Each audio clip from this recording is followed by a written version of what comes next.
오늘 우리 주시는 하나님 말씀은 로마서 11장 1절에서 8절까지를 제가 읽겠습니다. 그러므로 내가 말하노니 하나님이 자기 백성을 버리셨느냐? 그럴 수 없느니라. 나도 이스라엘이니요 아브라함의 씨에서 난 자요 베냐민 지파라. 하나님이 그 미리 아신 자기 백성을 버리지 아니하셨나니 너희가 성경이 엘리야를 가리켜 말한 것을 알지 못하느냐? 그가 이스라엘을 하나님께 고발하되 주여 그들이 주의 선지자들을 죽였으며 주의 제단들을 헐어버렸고 나만 남았는데 내 목숨도 찾나이다 하니 그에게 하신 대답이 무엇이냐? 내가 나를 위하여 바알에게 무릎을 꿇지 아니한 사람 7,000명을 남겨두었다 하셨으니 그런즉 이와 같이 지금도 은혜로 택하심을 따라 남은 자가 있느니라. 만일 은혜로 된 것이면 행위로 말미암지 않음이니 그렇지 않으면 은혜가 은혜되지 못하느니라. 그런즉 어떠하냐? 이스라엘이 구하는 그것을 얻지 못하고 오직 택하심을 입은 자가 얻었고 그 남은 자들은 우둔하여졌느니라. 기록된 바 하나님이 오늘까지 그들에게 혼미한 심령과 보지 못할 눈과 듣지 못할 귀를 주셨다 함과 같으니라. 아멘. 마릴린 몰로 시대에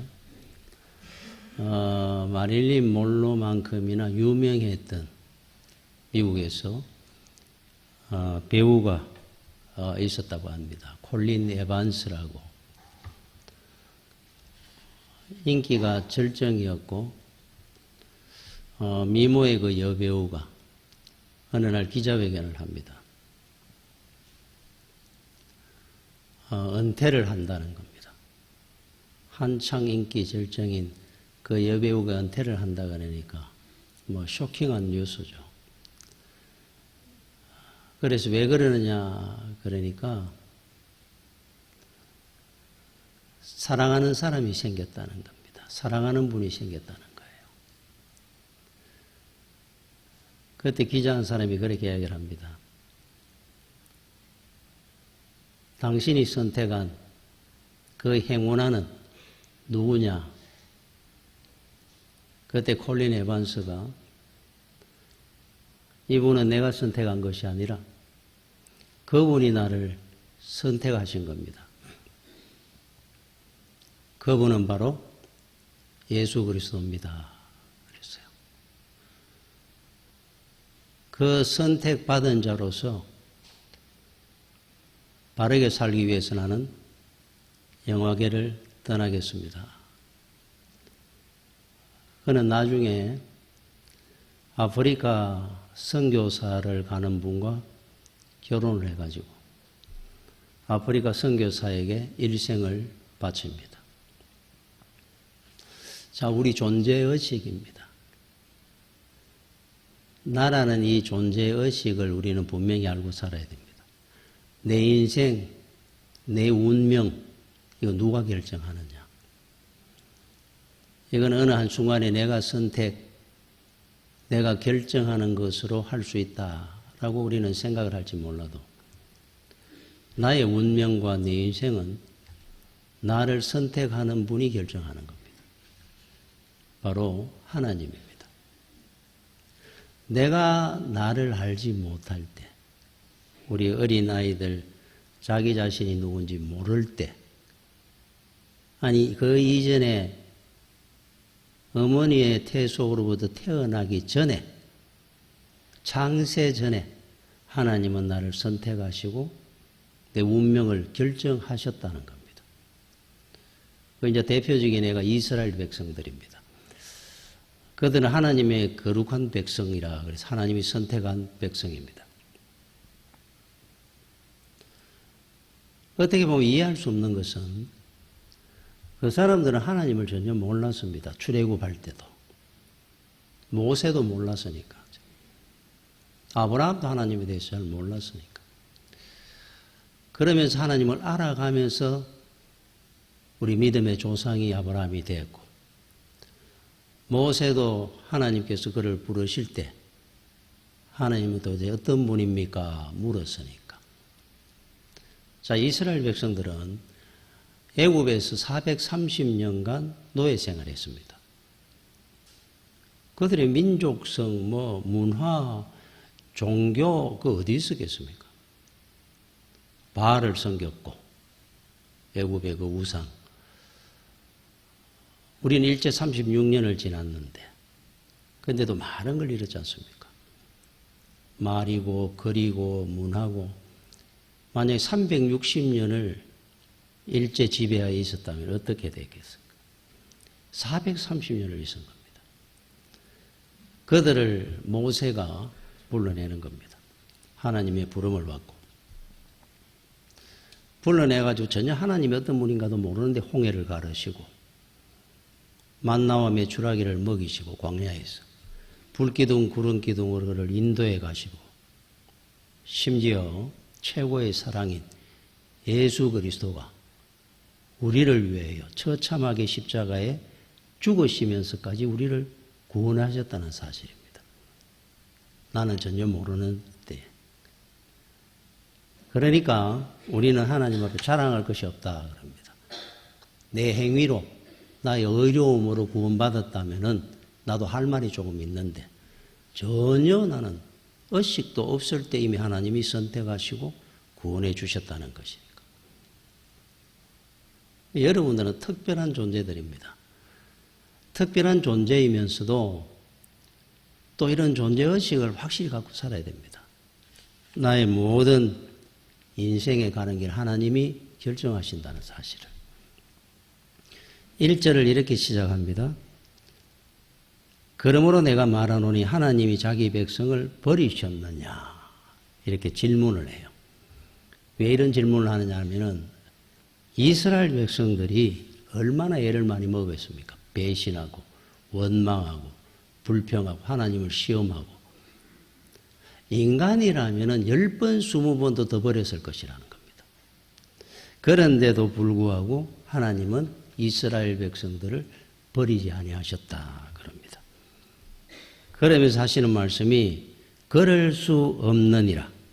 사도 바울 신학의 근본입니다. 이게 매 게노이트, 그럴 수 없느니라. 버리지 아니하느니라. 매 게노이트. 여러분이 기억해 놔야 돼요. 하나님이 우리를, 여러분들이 하나님의 은혜 가운데, 뜻 가운데 안 살고 우리는 늘 원망도 하고 배신도 하고. 자, 돌아서 생각해 보면은 참 인간이라면은 10번, 20번을 더 버릴 것 같은데. 당연하게. 그런데도 불구하고 하나님은 우리를 버리셨느냐? 그럴 수 없다는 겁니다. 하나님은 못 그러신다는 거예요. 메게노이트 그랬어요. 이게 사도 바울의 신학의 근본입니다. 자신감입니다. 이 신앙을 갖고 있었기 때문에 사도 바울은 어떤 절망적인 상황에도 또 어떤 굉장히 큰 은사를 가지고 있는데도 불구하고 교만하지도 절망하지도 않았어요. 그 여러분들도 신앙의 기본, 근본 속에 딱 넣어놔야 됩니다.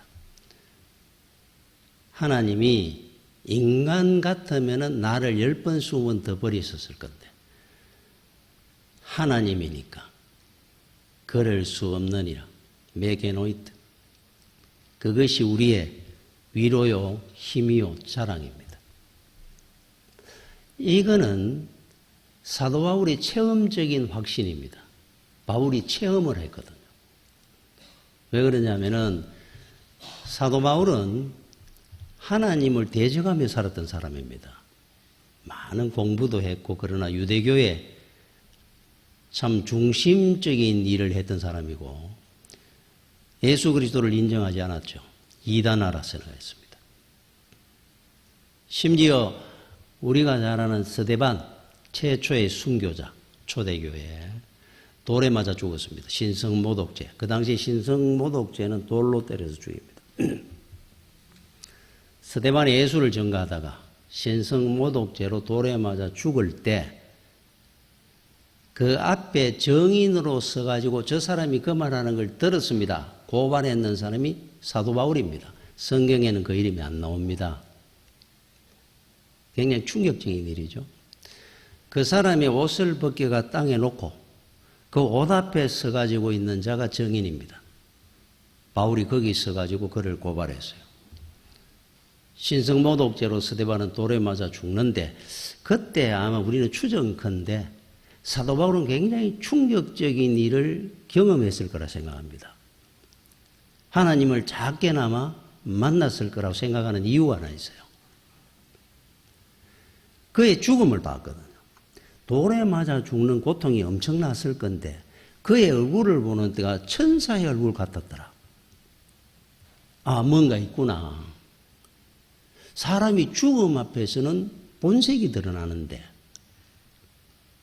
그리고 돌에 맞아 죽는 그 상황에 저렇게 얼굴이 환하게 천사의 얼굴을 하고 죽는, 아, 이건 인간의 힘이 아니구나.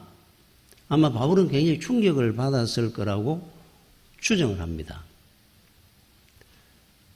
스데반을 죽일 때 앞장섰고 또 여러분이 잘 아는 우리 주님을 만날 때 다메섹 도상에서 주님을 만날 때 온 사방팔방으로 다니면서 예수 믿는 사람을 죽이러 다녔던 사람입니다. 그렇다고 한다면은 자기는 하나님의 정적 1호입니다. 죽어도 10번, 100번 죽어야 될 사람인데 자기를 하나님은 죽이지 아니하시고 자기를 바로 세우시고 기다리시고 하나님의 종으로 사용하셨다는 거예요. 자기 자신이 정인입니다. 그래서 그때 생각을 하면서 그의 신학의 처음 시작이 메게노이트로 시작합니다. 하나님이 나를 버리셨느냐? 그럴 수 없느니라. 하나님이 당신을 버리겠느냐? 그럴 수 없느니라. 메게노이트예요. 우리는 하나님이 선택하신 이후로 하나님은 절대로 우리를 버리지 않습니다. 그렇다고 방심해서는 안 되겠죠. 하나님은 반드시 우리를 바로 세워 가실 겁니다. 변화시켜 갈 겁니다. 서기 위해서. 여러분, 결자해지라고 하는 사자성어가 있죠. 문제를 만든 사람이 문제를 해결해야 된다. 그러나 우리가 알아야 될 것은 구원은 절대로 결자가 해지 못합니다. 내 죄를 인간이 자기 스스로 해결 못합니다. 주님이 우리의 문제를, 죄를 해결시켜 주셨어요. 얼마나 우리를 사랑하시는지 지금도 기다려 주시잖아요. 저와 여러분을. 10번 죽어 마땅한 우리를 지금도 기다려 주시고 은혜 주시고 사랑하시고, 이게 그 증거가 어디 있습니까? 정인이, 저와 여러분이 정인이지 않습니까? 사도 바울이 내가 정인이라 하는 것처럼. 부모는 자식을 절대로 포기 안 합니다. 아무리 내 자식이 문제가 있다 해도 늘 그런 마음을 가지고, 쟤는 원래 본심은 착한 애다. 우리 애는 착한 애입니다. 친구 잘못 사귀어 그렇습니다. 머리는 좋은데 공부를 안 해서 그래요. 부모 눈에는 좋은 것밖에 안 보이는데, 그러니까 포기 안 합니다. 자식을 사랑하면. 하나님이 똑같습니다. 기다리는 겁니다. 사랑하니까. 김동호 목사님이 청량리 중앙교회 중고동부 담당 목사로 있을 때, 그때 고등학생 중에 하나가 문제가 하나 있었다 그래요. 교회 오면 항상 문제를 일으킵니다. 그런데 옛날에 한 40년 전이니까 타자기, 그 당시에 타자기가 굉장히 비쌀 텐데, 타자기를 하나 사기 위해서 타자기 그 가게, 교회에서 멀지 않은 곳에 주문을 해놨다 그럽니다. 그래서 연락이 와서 왔다 그래서 그때 타자기 값이 굉장히 비쌌다. 그러니까 당시 돈으로. 그걸 이제 찾으러 와야 되니까 찾아와야 되는데. 그때 마침 복도에 이래 있다 보니 걔가 이래 지나가길래 부른 겁니다. 그래서 걔가 왔습니다. 돈을 봉투에 이래 그 당시 현금으로 주고받고 할지 돈을 이래 주면서 너네 심부름 하나 해줄래? 여기 어디를 가면은 타자기 가게가 있는데 이름이 뭔데 거기에 내가 주문해놓은 타자기가 와 있다 그러는데 이 돈을 주면은 타자기를 줄 거니까 그거 좀 받아와 줄래? 그랬어요. 근데 그 애가 오히려 이 목사님을 어한 듯이 이래 보더라 그래요. 어떻게 나를 믿고 이렇게 많은 돈을 늘 집에 돈 돈을 훔치고 그렇게 사는데 그 소문을 들어도 들었을 건데 목사님이 나한테 이런 많은 돈을 주면서 타자기 좀 찾아달라는 걸 이래 보더라 그래요. 서 웃으면서 그러더니만은 돈을 이래 턱 받아가 나가더라 그럽니다. 나가고 나니까 다른 부목사님이나 옆에 아는 분들이 아이고 목사님 왜 쟤한테 맡기느냐. 제가 잘못하면은 잘못을 저지르면 그 목사님 죄도 있다고. 아 그러냐고. 믿어보지요 뭐. 하나님도 우리를 이렇게 믿어주셨는데 그냥 웃으며 이야기를 하고 지나가셨습니다. 정말 안 오는 겁니다. 한 2시간 좀 지났는데 그때서 타자기를 들고 들어온 겁니다. 그래서 아 얘가 돈을 갖고 가버렸구나. 내 월급으로 내 사례비로 이걸 갚아야 되는구나 그러고 있는데 이제 왔어요. 그리고 왜 이렇게 늦었느냐. 나가다 가니까 친구들 만나가지고 책임감이 별로 없습니다. 친구들하고 놀다가 아차 싶어가 이제 찾아왔다는 겁니다. 아이고 잘했다고. 아이고 내 때문에 친구들하고 놀지도 못하고 그랬구나. 미안하다. 그러고 지났는데 얼마나 잘하는지 그 다음부터 세상에 자기를 믿어줬다는 그것이 고마웠던지 교회 와도 행실이 바뀌더라고요. 하여튼 목사님이 무슨 말을 하면 그대로 순종하는 거예요. 사람이 바뀌더라고요. 여러분 우리가 하나님이 괜찮아가지고 일을 맡겨주시고 사명을 주시고 그랬습니까?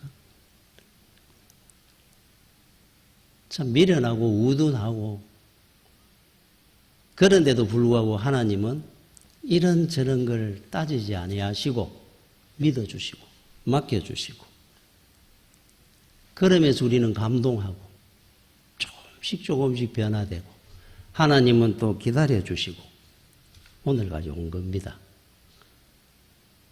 이것이 너무너무 감사합니다. 사실 하나님 앞에. 오늘 본문을 이렇게 시작을 하죠. 엘리야가 하나님 앞에 고발을 한다는 겁니다. 엘리야 시대에 비유를 하는 겁니다. 사도 바울이 주의 선지자들을 다 죽였습니다. 그 당시 아방 때거든. 아방.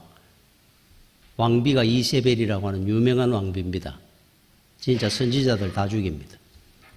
영적으로 굉장히 타락했던 시대입니다. 그리고 하나님의 제단들을 다 헐어버리고 바알이라고 하는 우상 제단을 다 세웠습니다. 세 번째로 하나님을 경외하고 신앙을 지키려고 하는 사람들 다 죽이고 내가 혼자 남았습니다. 충분히 고발할 만한 자격이 있는 것 같아요. 보니까 내용이 이런 상황인데 왜 하나님 가만히 계십니까? 아방, 이세벨 저 왕비 하나님 다 처단하십시오. 이제 저까지 죽을 저 혼자 남았는데 저까지 죽을 지경이 됐습니다. 하나님. 그때 하나님이 4절에 이렇게 말씀해요. 그에게 하신 대답이 무엇이냐? 하나님이 이렇게 대답하시는 거예요. 내가 나를 위하여 바알에게 무릎을 꿇지 아니한 사람 7,000명을 남겨두었다. 그 당시에 바알 제단에 무릎 안 꿇는 것은 죽음입니다. 목숨 내걸어야 됩니다. 순교자적 믿음을 가진 사람, 그냥 믿는 게 아니고 7천 명을 나는 이 땅에 남겨두고 있다 그럽니다. 아마 엘리야 깜짝 놀랐을 겁니다. 그 이야기를 들으면 한 명도 없는 것 같은데 자기밖에 없다 생각했는데요. 하나님은 분명히 나는 7천 명을 남겨두었다 그럽니다. 자, 이 본문이 주는 교훈이 있습니다. 몇 가지가. 첫 번째가 하나님은 나의 하나님이 아니라 우리의 하나님이라는 사실을 우리는 기억을 해야 돼요. 우리의 하나님입니다. 나를 핍박하는 아왕과 이세벨 왕비, 또 이 땅에 많은 사람들이 하나님을 제대로 안 믿는 저 모든 사람들 처단하십시오 그랬는데, 그들 또한 하나님을 바르게 섬기는 사람들이 그 속에 많이 있더라. 여러분들이 나의 하나님과 우리의 하나님 차이가 뭔지 굉장히 큰 차이가 있습니다. 여러분 주기도문에 하늘에 계신 우리 아버지입니다. 나의 아버지가 아니라 파테르 헤몬 그래요. 우리나라하고 일본하고 우리나라하고 미국하고 예를 들어가 국가대표 시합을 합니다. 이번 월드컵 때도 아마 많은 사람들이 기도했을 겁니다. 우리 팀이 이기게 해달라고. 그러면 미국에 있는 성도들도 미국 팀이 이기게 해달라고 기도했을 겁니다. 일본에 있는 성도들도 우리가 이기게 해달라고 기도했을 겁니다. 그죠?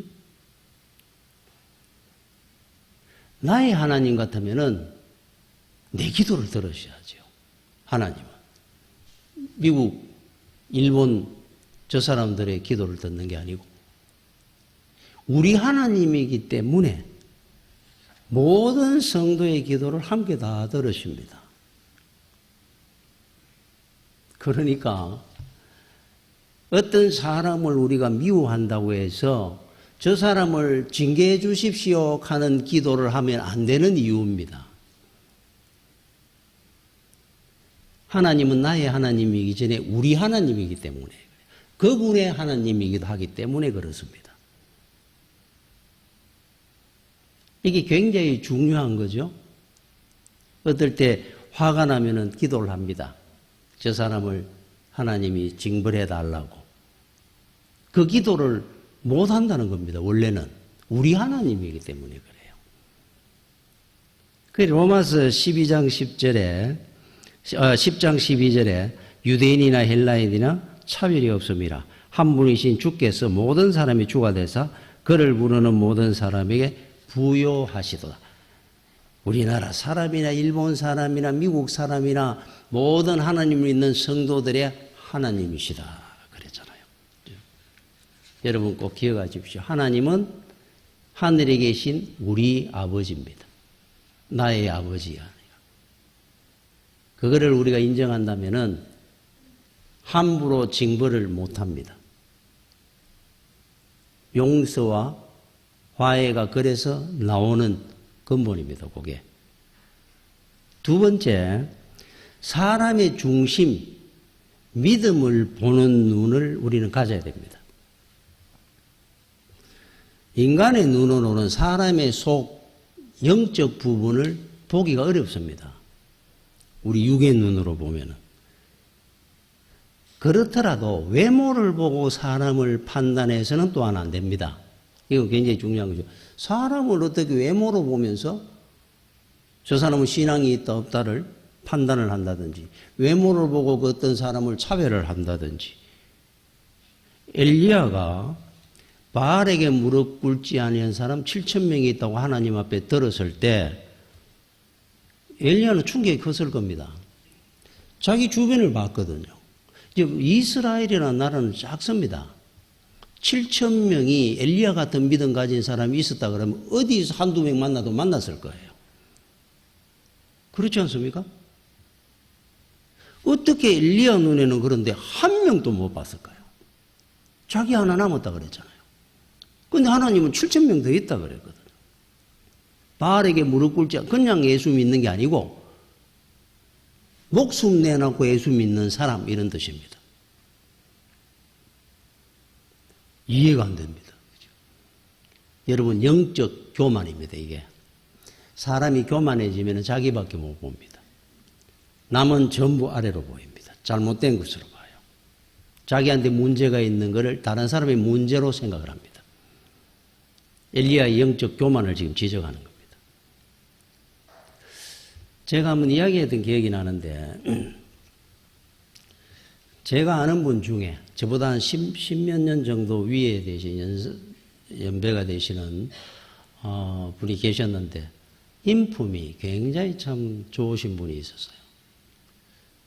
성품이 참 이래 훌륭하시고 무슨 이야기를 하시다가 그분하고 이야기를 하다가 제가 그 이야기를 한 겁니다.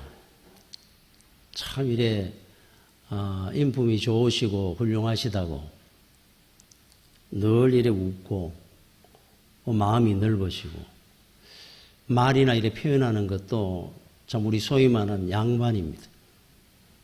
그걸 한번 이야기를 하니까 이분이 이래 웃으면서 저 원래 그런 사람이 아니고 급하고 과격하고 그랬다는 겁니다. 그런데 어떤 조그마한 사건이 하나 있었다 그래요. 이렇게 된 이유 중에 하나가 자기가 나이 한 40쯤 됐을 때 사업을 했는데 돈을 많이 벌었다 그럽니다. 아주 교만했다 그래요. 젊은 나이에 돈도 많이 벌었고 그날도 이 사람들하고 만나가 술을 거의 뭐 만취하다시피 먹고 차를 운전해 가지고 집에를 오는데 차가 자기가 1차선을 가고 2차선에 가던 차가 앞으로 확 끼어드는 바람에 얼마나 놀랐는지 확 끼어들더니만은 좌회전해 가서 싹 가는데 자기는 이제 직진하려고 하다가 따라간 겁니다. 이제 과일 파는 그 채소 파는 트럭입니다. 작은 트럭. 따라가가지고 앞에 차를 확 세웠어요. 그런데 내려서 보니까 자기보다 한 10년 정도 위에 정도 되는, 그때 한 50쯤 되는 분이 미안하다고 제가 갑자기 좌회전을 해야 된다는 생각이 팍 앞서가지고 나도 모르게 확 꺾다 보니까 많이 놀라셨죠. 아우 죄송하다고. 그러면은 그냥 이래 지나갈 수도 있는데 막 그때는 성격이 불같았다 그래요. 막 욕부터 나옵니다. 그러면서 막 소리를 지른 거예요.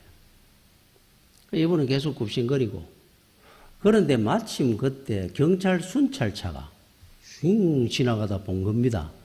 갑자기 이쪽으로 슉 꺾어가 차를 대면서 창문을 내려 보는 거예요. 뭡니까? 그러면서 막 욕을 하고 막 소리를 지르는데 우리 보통 사람 같으면은 술 냄새가 얼마나 풍기고 했을 건데 이분이 갑자기 이 사람을 확 옆으로 당기더니만은 그 경찰차 앞에 가면서 예 고향 후배를 만나가지고 너무 반가워가지고 이야기를 한다고 잠시 차를 세우는데 차 금방 빼겠습니다. 아이고 죄송합니다.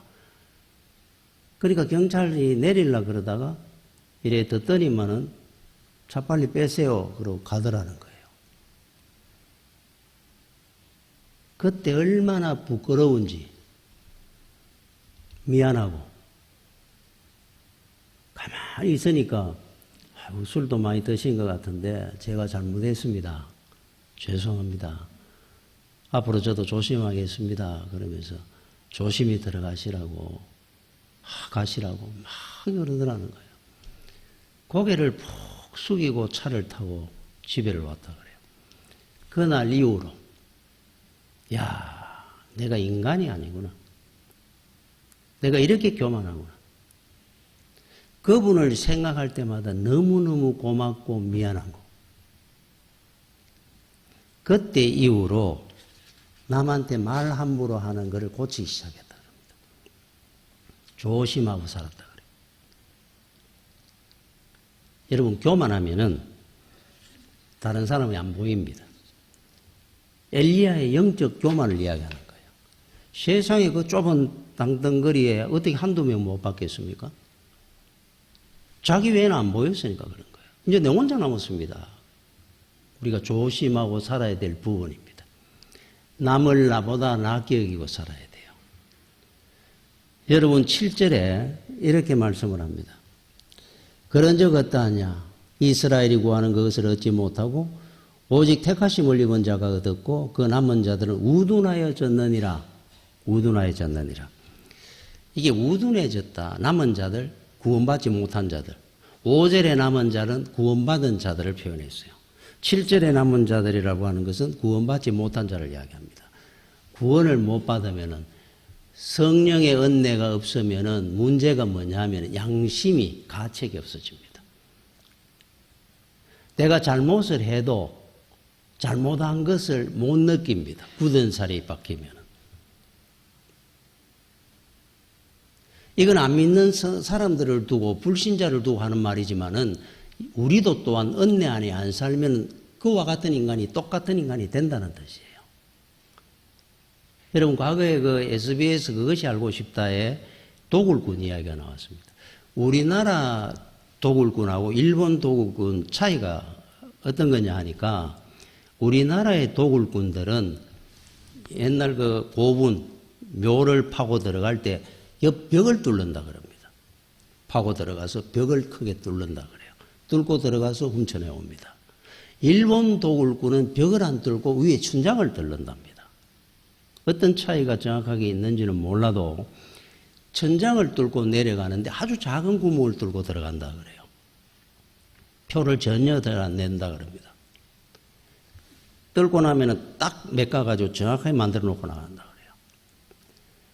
그런데 나중에 우리나라에서 고분을 발굴을 하다가 자주 보는 것이 어떤 거냐 하면은 일본 도굴꾼들이 도굴한 묘는 들어가 보면은 어린아이 시체가 그 안에 뼈가 그대로 앉아가 있다 그럽니다. 이게 어떤 이야기냐면은 구멍을 작게 뚫어 갖고는 애를 집어넣습니다. 그 동네 애를 불러가지고 과자 사주고 해가지고 너 갔다가 저 하면 또 과자 더 줄게. 애들이 좋다고 그걸 과자 먹으면서 들어가는 겁니다. 그 사이에 집어넣어요. 안에 있는 거 다 끄잡아내고는 애 있는 대로 그대로 덮어봅니다. 그러고 가버린다 그래요. 그러니까 나중에 발굴을 해가지고 이렇게 보면은 애 시체가 그대로 뼈가 그대로 있는 겁니다. 얼마나 잔인합니까? 이야, 어떻게 그런 짓을 했을까? 이게 인간이냐? 모양이나 방법은 다를지 몰라도 성경에서 우리한테 늘 말씀을 합니다. 똑같다 이야기합니다. 우리 또한 그럴 상황이 되면 너희들도 그러고도 남는다 이렇게 가르칩니다. 지금 우리는 그 이야기를 들으면서 분노합니다. 어떻게 그런 짓을 할 수 있을까? 너희들도 똑같다는 거예요.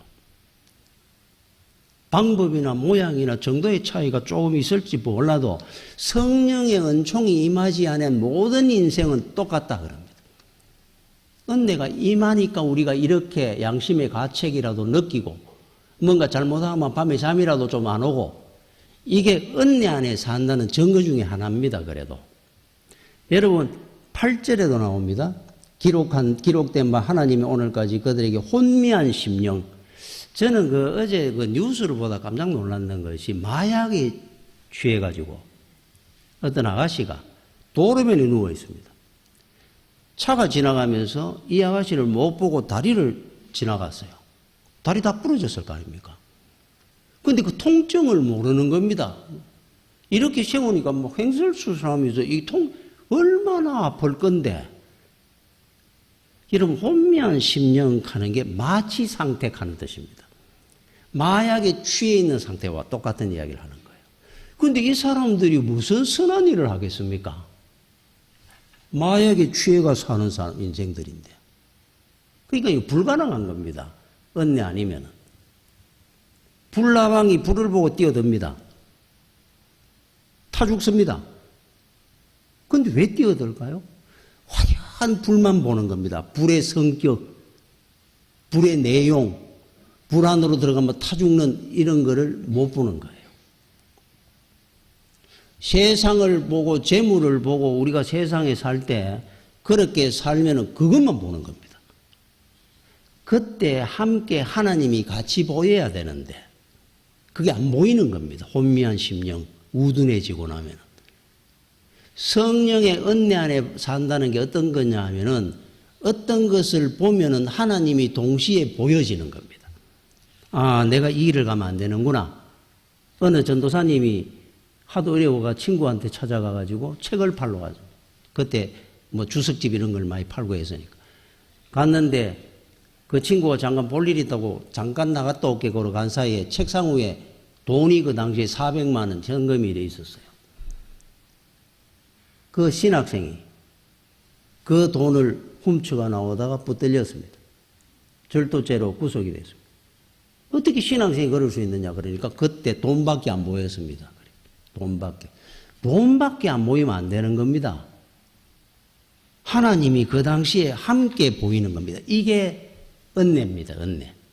왜 우리가 성령의 은혜 안에 살아야 된다고 하느냐 하면은 어떤 문제를 보거나 세상을 이래 볼 때 하나님이 동시에 보여지는 것이 은혜입니다. 하나님이 안 보입니다. 은혜 밖에 있으면은. 그것만 보입니다. 돈만 보이고 세상만 보이고 쾌락만 보이고 유혹만 보이는 거예요. 그래서 우리는 하나님 늘 나와 함께 해주시고 동행해 주시고 은혜 안에 살게 해 주시옵소서 기도하는 이유입니다. 동시에 보이면 안 그러거든요. 마지막으로 엘리야가 우리한테 주는 교훈이 뭐게? 절망하지 말라는 겁니다. 어떤 상황에도 절망해서는 안 됩니다. 하나님은 늘 나와 함께 하시고 우리를 지켜주시고 메게노이트 우리를 버리지 아니하시는 분이라는 사실을 여러분 마음속에 새겨놓으십시오.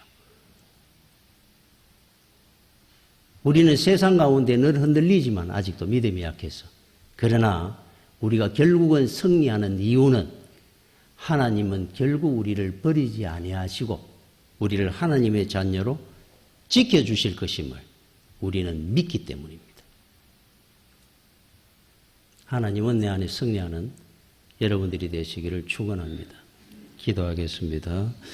주여 은혜를 감사를 드립니다. 세상 가운데 우리가 연약하고 부족하지만은 성령이 충만하고 하나님 은혜 가운데 우리가 세상 가운데서도 승리할 수 있도록 우리를 붙들어 주시고 인도하여 주시옵소서. 항상 하나님이 함께 해 주심을 감사를 드립니다. 우리 설립 34년 동안 하나님께서 함께 해 주셔서 오늘까지 왔습니다. 장래에도 하나님께서 우리 한백교회를 지켜주시고 우리 성도들 늘 함께 해 주시기를 간절히 원하오며 예수님 이름으로 기도드립니다. 아멘.